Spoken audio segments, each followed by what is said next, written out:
and get him down. But he has that ability to go horizontal and then make it vertical. He can. Quick, right? He's able to, you know, find the gap easily, and you know that's why I said we need to be gap sound. That's why it's important for us to be gap sound.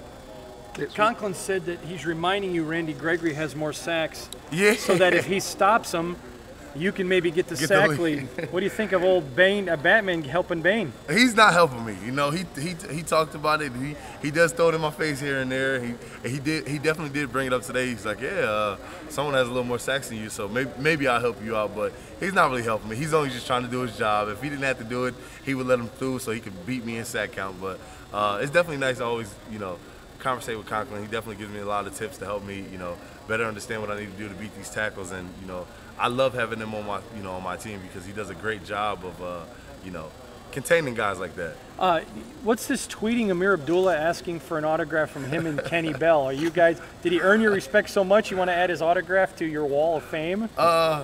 I actually didn't ask for an autograph. I asked for a picture. He asked for the autograph. Okay. No, but yeah, no, he's definitely. I definitely respect him as a back and as a person also. You know, I've gotten to know him when I was in Chicago, and it's grown, you know, since then. But I definitely respect him as a player, and you know, we conversate and joke around back and forth. But like I said earlier, he understands that when it comes to the field, you know, that bond is broken pretty much. Bo Pelini came out. I don't think he was being brash. I don't think he was being arrogant. But flat said after last year, we've run on him before. We're going to run on him again.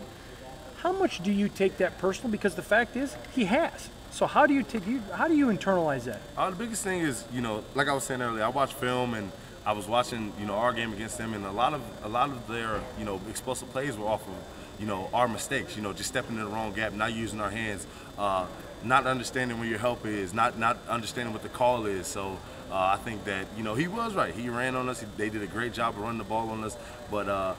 You know, taking nothing away from their offense, we didn't do our job as much as we, you know, have done in the past. So I think if we, you know, straighten that up, we'll be just fine. What do they do so well offensively that makes it really challenging for you guys? They have a great back. I mean, he does a great job of, you know, correcting their offensive line mistakes.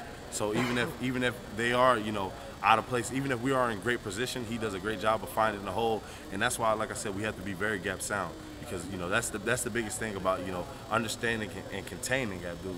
Now, when you look at Tommy Armstrong, too, you guys kind of faced him early in his tenure last year, but how much better is he this year than he was last year? I mean, he looks the same as last year. I'm not saying that he's, you know, any less good, or I would say he's definitely playing well. He's playing well just like he did against us, and the biggest thing is just, you know, playing our style of defense, and we'll be just fine. Shalik, I was looking back at my notes to last year's game, and you talked about a